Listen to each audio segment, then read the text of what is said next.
সাম্প্রতিক গুঞ্জন উঠেছিল অভিনয় থেকে বিদায় নিয়েছেন জনপ্রিয় চিত্রনায়িকা মৌসুমী। এমনকি চলতি মাসের শুরুতে তার স্বামী অভিনেতা অমর সানি মন্তব্য করেছিলেন মৌসুমী নিজেকে ভুলে যেতে চান, তিনি মৌসুমী ছিলেন, যা এই গুঞ্জনকে আরো জোরালো করে তোলে। অনেকে ধরে নিয়েছিলেন হয়তো আর কখনো পর্দায় দেখা যাবে না ঢাকাই সিনেমার এই জনপ্রিয় অভিনেত্রীকে। তবে সব জল্পনা কল্পনার অবসান ঘটিয়ে আবারও ক্যামেরার সামনে ফিরলেন মৌসুমী। তবে এবার সিনেমা নয়, তিনি ফিরছেন একটি টেলিছবির মাধ্যমে।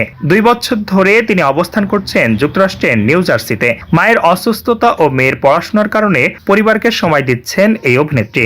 তবে এর মাঝেও অভিনয়ের প্রতি টান থেমে থাকেনি। পিএস চাই সুন্দরী নামে একটি টেলিছবির শুটিং এ সম্প্রতি অংশ নিয়েছেন মৌসুমী। ভার্জিনিয়ার বেইলি স্ট্রিমিং লং আইল্যান্ডে হয়েছে এই শুটিং। টেলিছবিতে মৌসুমীর সহশিল্পী হিসেবে আছেন হাসান জাহাঙ্গীর ও আকাশ রহমান। অভিনেতা ও নির্মাতা হাসান জাহাঙ্গীর শুটিং এর একটি ভিডিও সামাজিক যোগাযোগ মাধ্যমে শেয়ার করে জানান, এটি প্রচারিত হবে এটিভি এর ঈদুল আজহার বিশেষ আয়োজনে। ভিডিওতে মৌসুমী বলেন, পিএস চাই সুন্দরী নামে আমাদের নাটকটি আসছে, কোরবানি ঈদের জন্য নির্মাণ হচ্ছে এটি। এতে আকাশ রহমান আমার বসের চরিত্রে অভিনয় করেছেন। বসের সঙ্গে শুটিং করতে রেস্টুরেন্টে দুপুরে খাবার খেতে এসেছি, অন্যরকম গল্পের কাজ এটি।